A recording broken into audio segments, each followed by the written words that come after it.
Infinite होगा, तो 1 plus infinite infinite e raise to infinite infinite हो जाएगा, और 1 plus infinite infinite 1 by infinite 0। तो आपका आंसर 0 आया। कब की बात कर रहा हूँ मैं, जब 0 प्लस ले रहा हूँ। अब मैं 0 माइनस लूंगा तो कौन सा क्वाड्रेंट, फोर्थ में फोर्थ क्या होता है, तो माइनस इनफाइनाइट को अप्रोच करेगा। तो e raise to minus infinite, e raise to minus infinite होगा तो 1 upon e raise to infinite होगा, 1 upon e raise to infinite खुद 0 हो जाएगा, तो 1 बाय 1 बचा रहेगा, तो 1 आएगा। तो उसका एलएचएस आरएचएस सेम नहीं है, इसमें क्वाड्रेंट की तरफ से प्लस माइनस का फर्क पड़ जाएगा।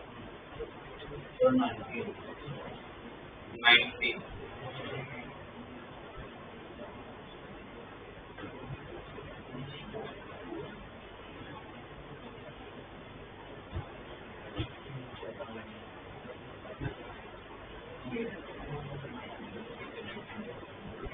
by 2 minus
1 वाला डिटेक्शन में f of x गिवन है आप लोग को x by 2 minus 1, बट उसमें एक रेंज दिया हुआ है, then on the interval 0 to 5, ठीक है।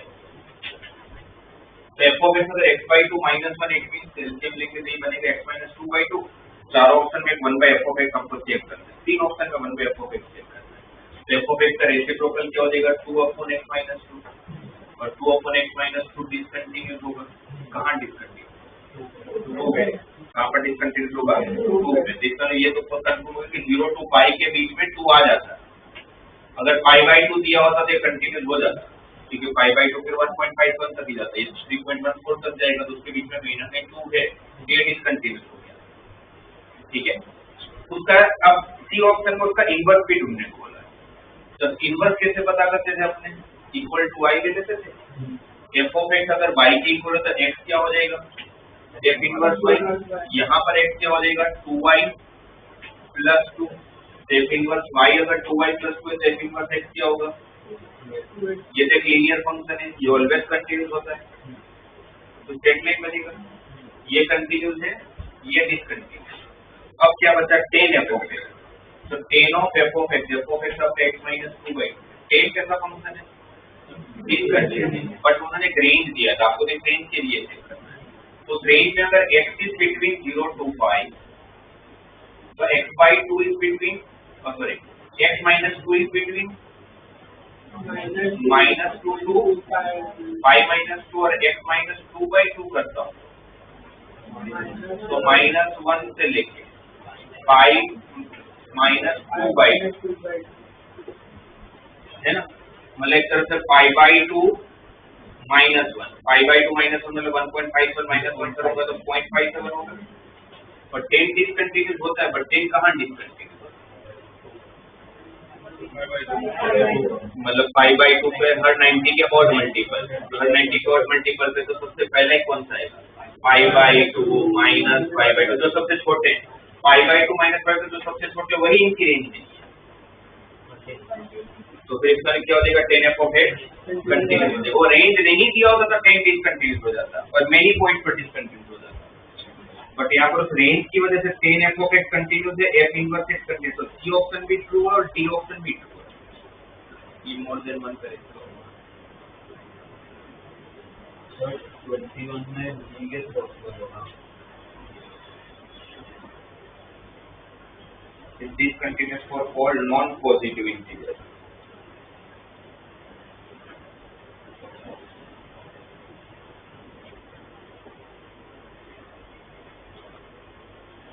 पॉसिबल नहीं होगा।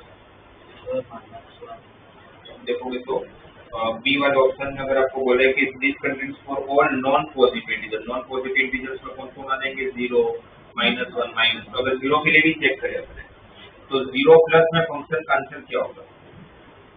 0 प्लस में अगर आप f of x देखोगे तो 0 प्लस 0 से बड़ी वैल्यू है तो ऑलरेडी पॉजिटिव है, तो मॉड की जरूरत ही नहीं है ना, पहले वाले पार्ट। तो फिर क्या बचेगा, ग्रेटेस्ट के अंदर से x बचेगा, और 0 प्लस का ग्रेटेस्ट इंटीजर 0, माइनस 0 प्लस पहले ग्रेटेस्ट इंटीजर लेना है, तो 0 प्लस का ग्रेटेस्ट 0, उसका मॉड भी 0, तो 0 हो गया।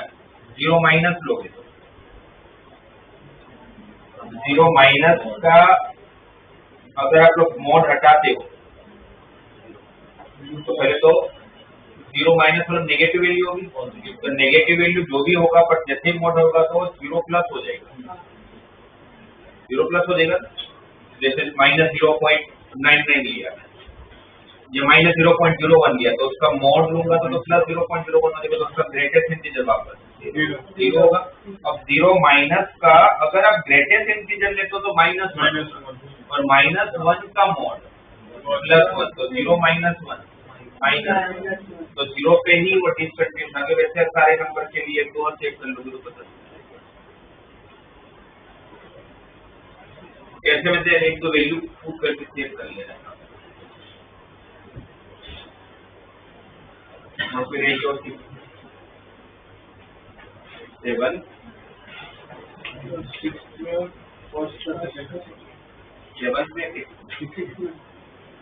फर्स्ट का second 2 minus x square plus 16 raise to power 1/4 वाला।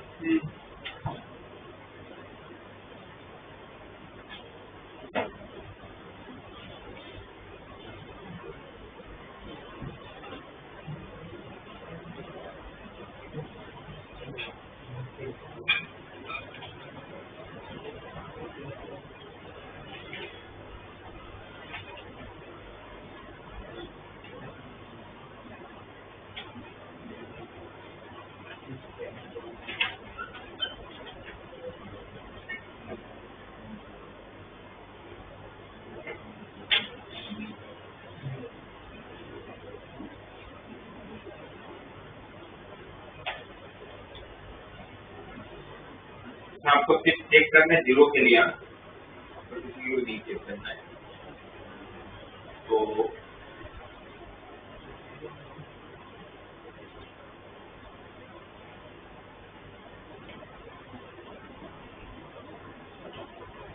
इसमें आप लोगों को ऑलरेडी क्वेश्चन में बोला गया है कि फंक्शन कंटिन्यूस है, तो आपको f of 0 की वैल्यू फाइंड करनी है। इसमें आपको ऑलरेडी दिया हुआ है कि RHL और LHL दोनों सेम है, तो मैं तो सिर्फ limit of x tending to 0 2 minus x square plus 16 raise to power 1/4 upon 4 2x minus 1 की वैल्यू चेक कर दी। मेरा RHL भी देगा, मुझे LHL भी देगा, ये दोनों सेम ही है। इसमें 0 प्लस 0 माइनस अलग से करने की जरूरत नहीं है, दोनों 0/0 का फॉर्म, मतलब 0/0 का फॉर्म है। आप चेक करो 16 रेज़ टू 1/4 2 ही तो होगा, तो डायरेक्टली एलोफेट लगा लेते हैं। एलोफेट लगाओगे तो 2 का डिफरेंशिएट 0, यहाँ पर हो जाएगा -1/4 x square plus 16 raise to power -3/4 into 2x cos 2x का डिफरेंशिएशन 2 -2 sin 2x 1 का डिफरेंशिएट 0, ये माइनस माइनस कैंसिल हो जाएगा। अभी भी आप देखो तो यहाँ पर आप प्रॉपर्टी लगाते हो तो यहाँ 0 हो रहा है, प्रॉपर्टी एप्लीकेबल है। Divide by 2x multiplied by 2x, ये 2x कैंसिल, लिमिट लगाने पर इसकी वैल्यू 1, यहाँ तो डायरेक्ट आप एक चीज पर 0 लगा पाओ, ये 0 हो गया, तो 16 1/8 into 1/16 raised to power 3/8 minus 1 नीचे आ गया होगा, और 16 raised to 1/4 2 होगा, 2 का क्यूब 8 होगा, 8 into 8/16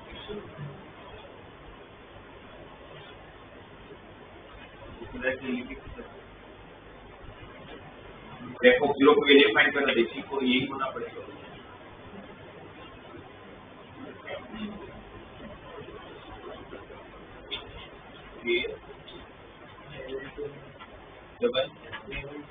जबन में कोई डाउट नहीं है,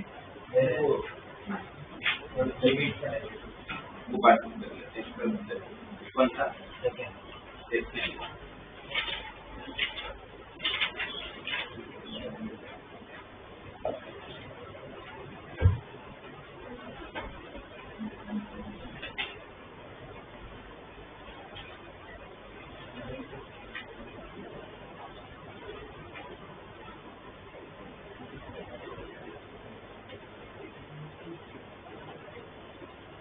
अच्छा, इसके अंदर मैंने आप लोगों को टाइप ऑफ डिसकंटिन्यूटी बताया था, बट उस टाइप ऑफ डिसकंटिन्यूटी वापस दो टाइप होते हैं, देखो रिमूवेबल और एक होता है नॉन रिमूवेबल। रिमूवेबल मतलब जिसको आप हटा सकते, और नॉन रिमूवेबल मतलब जिसको आप हटा नहीं सकते। रिमूवेबल में कौन कौन से हैं और इरिमूवेबल में कौन कौन से हैं? देखो कौन कौन सा एक आएगा आप लोगों का, दो ही चीज आएगी रिमूवेबल, बाकी सारे इरिमूवेबल। कौन सा मिसिंग पॉइंट, क्योंकि आप अगर हटा भी पाओगे तो आप एक वैल्यू मिसिंग होगा तो उसको फिर भी आप ट्राई करके लेके आ सकते हैं। तो मिसिंग पॉइंट में तो सिर्फ एक ही कंडीशन क्या है, एफ ऑफ ए की वैल्यू दिया नहीं है। तो अगर उस एफ ऑफ ए की वैल्यू उस फंक्शन में या उस मशीन में, फंक्शन होता तो एक मशीन ही है, उस मशीन में मैं कुछ ऐसा चेंज करूंगा जिस पर्टिकुलर पॉइंट पे वो एक्सिस्ट नहीं करता, उसका एक्सिस्ट होने लगे तो कंटिन्यूस हो जाएगा। एक होता है आइसोलेटिंग, आइसोलेटिंग में देखो पॉइंट की वैल्यू है बट वो सबसे अलग है, उसमें कुछ ऐसा चेंज करोगे मैं उसको उसके बराबर हो जाएगा, उसके बराबर आरएचएल और एलएचएल के बराबर। तो उस केस में मैं उसको कंटिन्यूस बना सकता हूँ। तो एक मिसिंग पॉइंट और एक इरिमूवेबल और सॉरी आइसोलेटिंग, बाकी जितने भी हैं उसको आप रिमूव ही नहीं कर सकते। तो जैसे तीसरा टाइप होता है आप लोगों का, कोई भी ऑर्डर तो दे सकते हैं, मिक्सिंग आइसोलेटिंग होता है finite point discontinuity. Finite point discontinuity क्या होता है, अगर आप अगर डायग्राम देखोगे फाइनाइट वैल्यू का, ये आपका ए माइनस का है, ये सपोज ए प्लस का है, यहाँ पर वैल्यू भी है आपके पास, ये कितने पॉइंट पर डिसकंटिन्यूटी, इनफाइनाइट। इसके बीच में इनफाइनाइट पॉइंट है जहां पर आपको गैप मिलता है, तो सारे पॉइंट को भरना पड़ेगा तब जाके कंटिन्यूस होगा। आप एक पॉइंट को तो भर सकते हो, आप इनफाइनाइट पॉइंट्स को नहीं भर सकते। तो फाइनाइट वैल्यू डिसकंटिन्यूटी इरिमूवेबल बनेगा। फिर एक ऑसिलेटिंग पॉइंट, ऑसिलेटिंग पॉइंट एक रेंज में लाई करता है, तो उसको एग्जैक्ट वैल्यू के ऊपर तो पता ही नहीं कर सकता। जंपिंग पॉइंट, वो इनफाइनाइट वैल्यू पे जंप करता है, ऐसे थोड़ी एक दो वैल्यू पे जंप करता है ना। अगर ग्रेटेस्ट इंटीजर है वो कितने पॉइंट पर डिसकंटिन्यू, हर इंटीजर, इनफाइनाइट इंटीजर, अब इनफाइनाइट पॉइंट को कैसे भरोगे, तो पॉसिबल नहीं। Infinite value discontinuity, RHL LHL exist ही नहीं कर रहा है, वो इनफाइनाइट को अप्रोच कर रहा है, इनफाइनाइट के लिए तो हम कभी जान ही नहीं सकते। तो बाकी के जितने भी टाइप है, 7 टाइप है, उसमें 5 टाइप का इरिमूवेबल बनाएगा, उसको आप रिमूव नहीं कर सकते। सिर्फ 2 को रिमूव कर सकते हो, किसको किसको, मिसिंग पॉइंट और आइसोलेटिंग पॉइंट, वो दोनों किसके अंदर आ जाएंगे, रिमूवेबल। बाकी सारे के सारे रिमूवेबल, क्योंकि इसमें सिर्फ एक ही पॉइंट की वजह से डिसकंटिन्यू है, तो वो पॉइंट के लिए हम लोग टाइप हो सकते हैं कि उसको ठीक कर दें, बाकी सबको नहीं कर पाएंगे। ठीक है, तो इसमें अब देखोगे सेकंड क्वेश्चन, तो उसमें सबसे पहले तो ए माइनस और ए प्लस की बात हो रही है, पहले उसको देख लेते हैं। ए माइनस के लिए कौन सा फंक्शन यूज करोगे, नीचे वाला है ना, एक्स किससे छोटा दिया हुआ है, ए से। अगर एक्स अगर लेस देन ए है, if x is less than A, तो x by A less than 1, x by A is less than 1। फिर cos के साथ एंगल में पाई एक्स बाई 2 दिया हुआ है, तो पाई बाई 2 से अगर मैं मल्टीप्लाई कर लेता हूँ दोनों साइड, तो किससे छोटा होगा, पाई बाई 2 से छोटा होगा। पाई बाई 2 से छोटा होगा तो कौन सा क्वाड्रेंट होगा, फर्स्ट क्वाड्रेंट होगा। फर्स्ट क्वाड्रेंट में cos पॉजिटिव और नेगेटिव है, तो रेंज क्या होगा, 0 से 1, तो 0 से 1 का ग्रेटेस्ट नंबर क्या हो जाएगा? 0। 0 से 1 का ग्रेटेस्ट क्या हो जाएगा? 0। सही है, राइट। तो इसका कि लेस देन ए में इसका आंसर कितना आ रहा है? 0। और आप लोगों को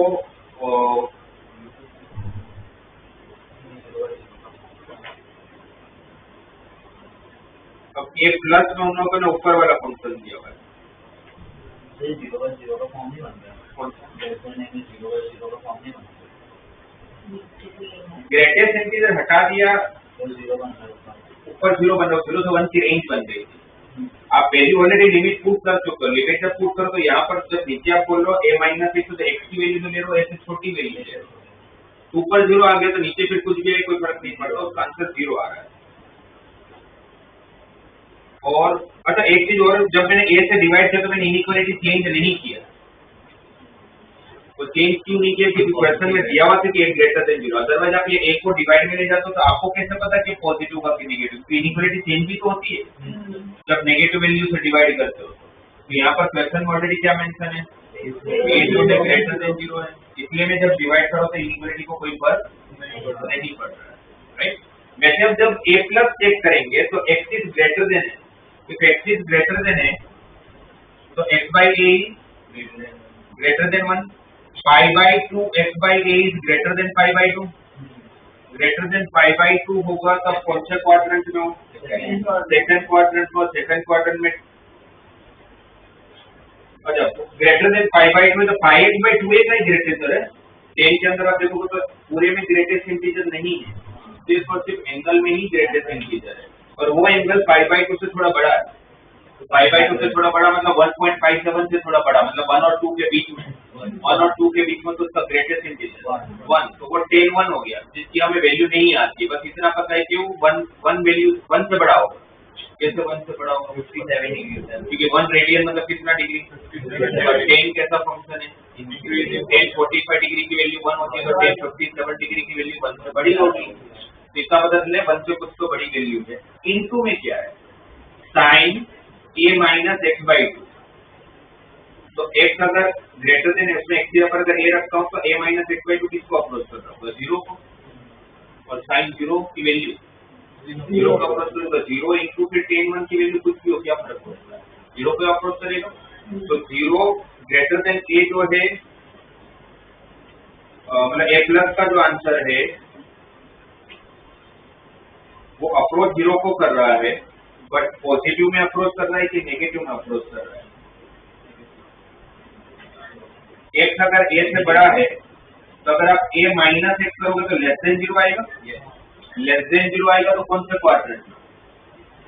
फोर्थ क्वाड्रेंट, और फोर्थ क्वाड्रेंट में साइन की वैल्यू नेगेटिव वैल्यू होती है, तो नेगेटिव 0 को अप्रोच कर रहा है, मतलब नेगेटिव तरफ अप्रोच कर रहा है, तो a प्लस का आंसर लेस देन 0 होगा, वो सही है। अच्छा 10 1 की वैल्यू पॉजिटिव नेगेटिव? पॉजिटिव की फर्स्ट क्वाड्रेंट है, तो नेगेटिव वैल्यू को पॉजिटिव से मल्टीप्लाई करोगे तो नेगेटिव ही तो रहेगा, समझ आए? तो a प्लस का आंसर अप्रोच 0 को कर रहा है, बट कौन सी तरफ होगा? नेगेटिव की साइड की तरफ होगा, है ना। और a माइनस में क्या आया था?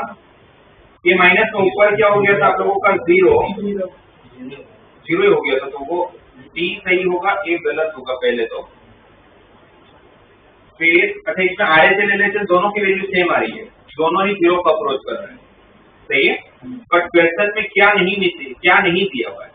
इक्वल टू a के लिए वैल्यू ही नहीं दिया हुआ है। इसका मतलब कौन सा टाइप का डिसकंटिन्यूटी हुआ? Missing point. मिसिंग पॉइंट किसके अंदर आएगा? रिमूवेबल आएगा। रिमूवेबल आएगा, इसके सही आंसर कौन कौन से देंगे? बी और डी। तो सही कर रहे हैं अपने सारे, तो बी और डी होना चाहिए।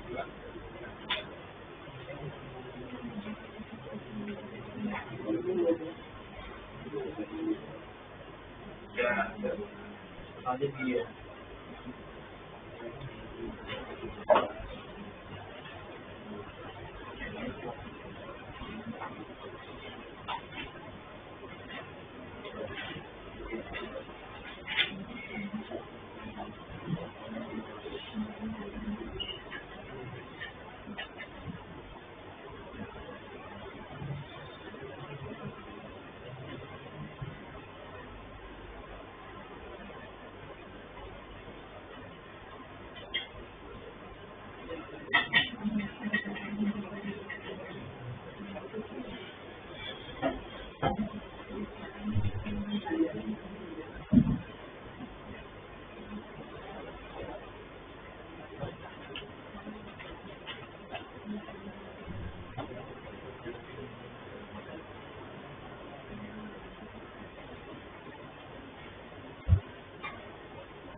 देखो ना, एक बार मेरी गलती है इसमें, आपको limit x tending to a plus दिया हुआ है, तो पहले तो ये फंक्शन ही कौन सा बन रहा है। जैसे अगर आप डायरेक्टली अगर ये तो आप लोग ग्रेटेस्ट था, जिसकी वैल्यू हमें पता चल गई थी किसकी इक्वल आ रही है 1 के बराबर, और 10 1 की वैल्यू कोई तो पॉजिटिव वैल्यू होगा, ग्रेटर देन 1 पता नहीं क्या होगा, ना जानने की जरूरत है। बट यहाँ पर जो आप लोग ए प्लस रख रहे हो, तो यहाँ पर आप लोगों का एंगल जो है वो 0 बन गया है। तो प्रॉपर्टी के हिसाब से आप लोगों को इंडिटरमिनेट फॉर्म बनाने के लिए किससे डिवाइड मल्टीप्लाई करना पड़ेगा, a माइनस एक्स बाई 2 से डिवाइड मल्टीप्लाई करना पड़ेगा। अब जब मैं प्रॉपर्टी लगाऊंगा तो इसका भी आंसर कितना 1, इसकी वैल्यू कुछ तो पॉजिटिव में आ रहा होगा, 1 से बड़ी वैल्यू जो नहीं पता है। बट जब आप लिमिट अप्लाई करो तो यहाँ तो लगाओगे, ये तो ऑलरेडी कांस्टेंट, इसमें तो लगना नहीं, पर फिर यहाँ पर भी तो लगेगा जो डिवाइड मल्टीप्लाई।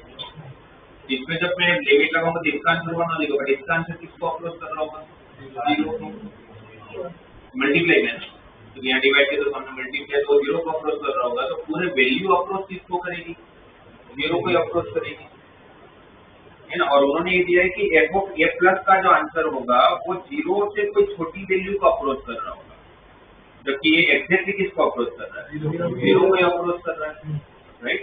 तो 0 को अप्रोच कर रहा है, इसीलिए हम लोग ये बोल रहे हैं कि भाई इसका आरएचएल भी 0 को अप्रोच कर रहा है और उसका एलएचएल भी 0 को ही अप्रोच कर रहा है, राइट। बट इसके लिए मिसिंग पॉइंट था, बिकॉज इक्वल टू के लिए पॉइंट दिया नहीं था, तो रिमूवल में आ जाएगा। और ए प्लस में उन्होंने बोलते कि 0 माइनस को अप्रोच कर रहा होगा, जबकि वो 0 को अप्रोच कर रहा है। तो आपको इंडिटरमिनेट फॉर्म लाने के लिए हमने जो क्या कि इसमें वैल्यू पुट करके चेक लेगा पोस्ट क्वाड्रेंट में आ रहा है, बट इस फॉर्म भी तो इंडिटरमिनेट फॉर्म बन रहा है, तो उसको बनाना भी तो पड़ेगा लिमिट अप्लाई करने के लिए। तो सही है, बी होगा, बी इसलिए नहीं होगा बराबर। तो ये थोड़ा सा कंसेप्चुअल तो ध्यान देना पड़ेगा, आपको इंडिटरमिनेट फॉर्म है कि नहीं। हर चीज में ऐसा जैसे करना है कि हाँ, जब लिमिट लगाओगे तो इंडिटरमिनेट फॉर्म है कि नहीं। तो 6 वर्ड में रेंज कैसे चेक करनी है,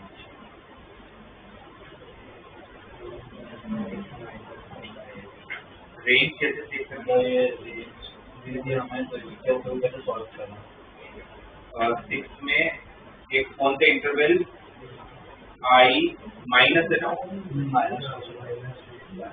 आई माइनस और -2 से 2 का फंक्शन एक को फिक्स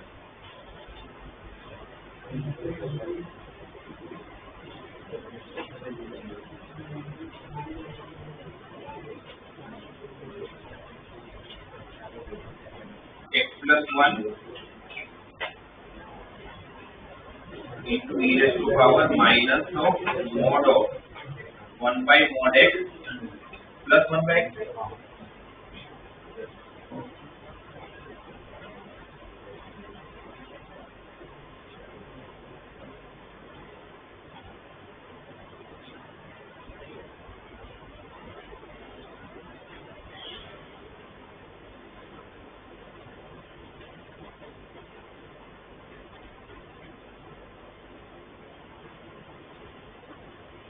आई इक्वल टू है ना, ये माइनस दिया है, आई इक्वल टू -2 है।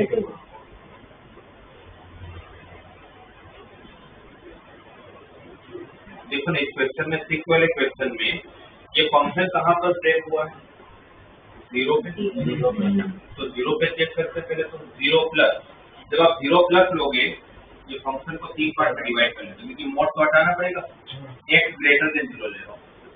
अगर 0 से बड़ी वैल्यू हो तो मोड की जरूरत है नहीं है, तो क्या बनेगा 1 by x प्लस 1/, और 2/, और x पॉजिटिव, और यहाँ पर माइनस -2/, क्योंकि फिर तो मोड की जरूरत ही नहीं है, और नेगेटिव पावर होने की वजह से कहाँ चला जाएगा, डिवाइड में x + 1 upon e raised to x is greater than 0 means 2 0 का क्रॉस करके 2/0 इनफाइनाइट, और 0 प्लस है मतलब पॉजिटिव इनफाइनाइट, तो पॉजिटिव इनफाइनाइट होगा तो e raised to positive infinite is infinite, और x + 1 x 0 से कोई बड़ी वैल्यू में +1 करोगे तो कोई फाइनाइट वैल्यू आएगी, और डिवाइड बाय इनफाइनाइट 0, तो ग्रेटर देन 0 के लिए इसका आंसर 0 आ रहा है। लेस देन 0 चेक करते हैं, लेस देन 0 में मोड एक मोड हटेगा माइनस, तो -1/x + 1/x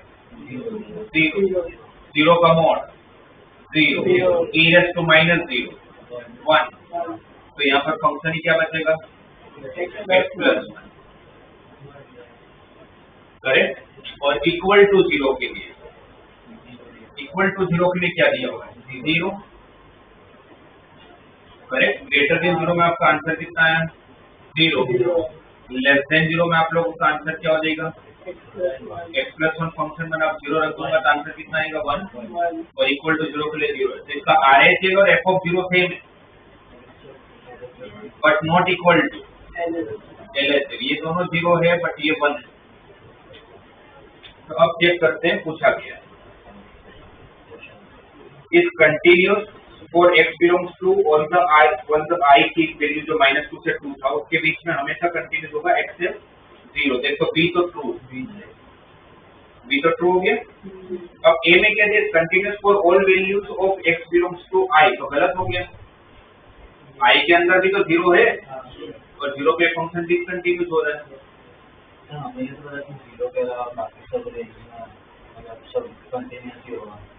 नहीं हमें नहीं पता है, तो उन्होंने तो एक के लिए मुझे कोई एक वैल्यू भी मिलती है जिसपे डिसकंटिन्यूअस हो गया, तो ये तो ऑप्शन गलत हो गया। जी डिसकंटिन्यूअस फॉर और, क्योंकि आपका अगर डिसकंटिन्यूटी की बात आएगी तो सिर्फ वहीं पर बात आएगी जहां पर आप लोगों का ब्रेक हुआ, ब्रेक वाली 0 पे वर्ड, और वैसे भी मोड के अंदर अगर यहाँ पर मोड x यहाँ पर पहले 0 पे ब्रेक हो रहा है, बट यहाँ पर मोड के अंदर सपोज x -1 दिया होता तो फिर आप लोग 0 पे भी चेक करने का मतलब नहीं था, फिर चेक करने का कहाँ मतलब था 1 पे, क्योंकि 1 पे फंक्शन देगा, अगर ऐसे दिया होता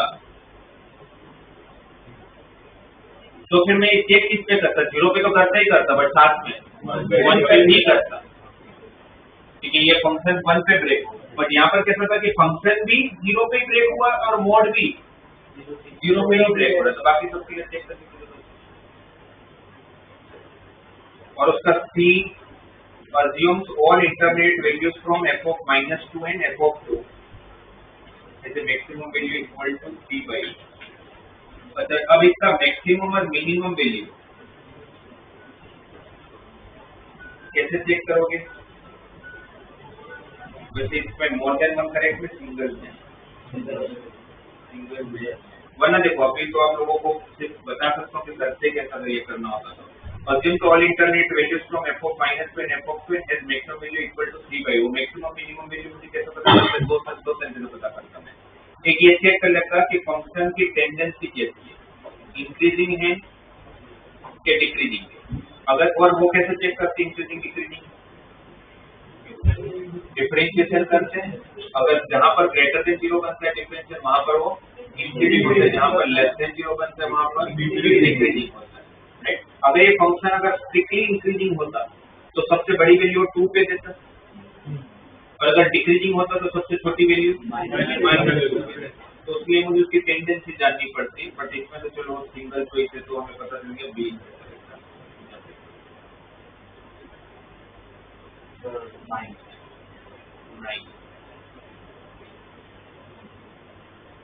ये सब में एक बार तो आप लोग पहले तो पीसवाइज फंक्शन हटा लेने का, 9th में भी जब x की वैल्यू लेस देन 0 दिया हुआ है और ग्रेटर देन -1 दिया हुआ है, तो ब्रेक कहाँ हो रहा है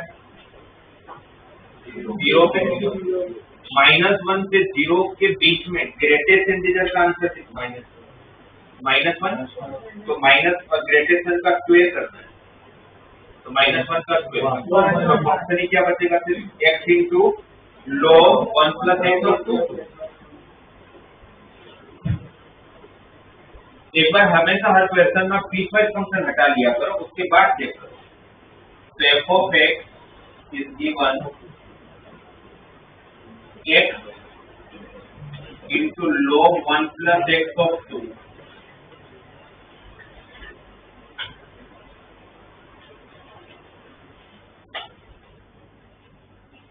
और उसका दूसरा वाला जो पार्ट है x इज बिटवीन 0 to 1। अगर x अगर 0 से 1 के बीच में हो तो आपको रूट के अंदर वो फ्रैक्शनल पार्ट ऑफ x दिया हुआ है, उस फ्रैक्शनल पार्ट की जरूरत है।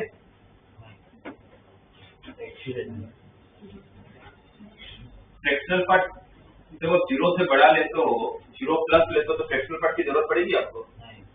0.1 का फ्रैक्शनल पार्ट कितना? 0.1। 0.2 का फ्रैक्शनल पार्ट हो या ना हो क्या फर्क पड़ता है? और 0 माइनस होगा तो फ्रैक्शनल पार्ट ऑफ x किसके बराबर होता है? 1 प्लस x किसके बराबर होता है? तो ln e raised to x square plus twice of root x divided by 10 root x। अब एक बार प्रॉपर्टी अगर चेक करें, प्रॉपर्टी अगर चेक करूंगा तो 10 रूट x, अगर इसमें x को 0 रखूंगा तो 0 बनेगा। तो प्रॉपर्टी के हिसाब से डिवाइड में किसकी जरूरत पड़ेगी? रूट x की। तो रूट x से divide root x multiply, right. फिर ln की भी तो प्रॉपर्टी है। क्या होती है प्रॉपर्टी का? स्टैंडर्ड फॉर्म क्या है? पहले तो 1 plus e raised to x square plus 2 root x। अगर मैंने प्लस 1 किया है तो सामने माइनस 1 भी करूंगा। अगर मैं इसमें अगर x प्रॉपर्टी का रूल क्या है कि 0 बनना चाहिए। अगर मैंने x को 0 रखा, e raised to 0 की वैल्यू ये भी 1 माइनस 1 मतलब बन रहा है। तो फिर डिवाइड में क्या चाहिए? यही पूरा टर्म। तो e raised to power x square plus 2 root x minus 1। अगर मैंने उससे डिवाइड किया तो सामने मल्टीप्लाई भी कर लेता हूँ। तो अगर इससे सामने मल्टीप्लाई भी करूंगा, e raised to x square plus 2 root x minus 1, और मेरे पास ऑलरेडी डिवाइड में रूट x था, इसकी वैल्यू तो 1 हो गई थी लिमिट अप्लाई करने पर। इसकी वैल्यू भी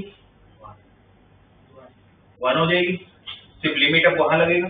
कौन सा फॉर्म है? 0/0।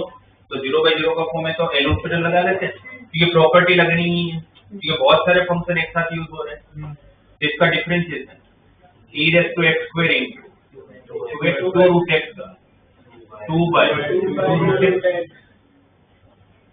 1 का तो 0, नीचे रूट x का 1/2 रूट x, करेक्ट। और लिमिट एक्सटेंडिंग टू 0 पे आप बात कर रहे हो, 0 प्लस। अब e raised to अगर x पे 0 रखते हो आप लोग तो क्या आएगा आंसर? x को अगर 0 का तो ये 0 हो जाएगा, है ना। यहाँ पर आप 0 रख नहीं पाओगे, अनडिफाइंड हो जाएगा। अगर एलसीएम लूंगा तो ऐसा हो जाएगा e raised to x square into 2x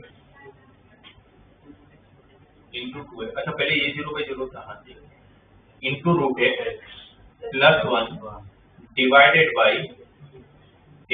bye ये रूट x नीचे आएगा ना, तो ये सामने 2 रूट x भी तो ऊपर जाएगा, ये वाला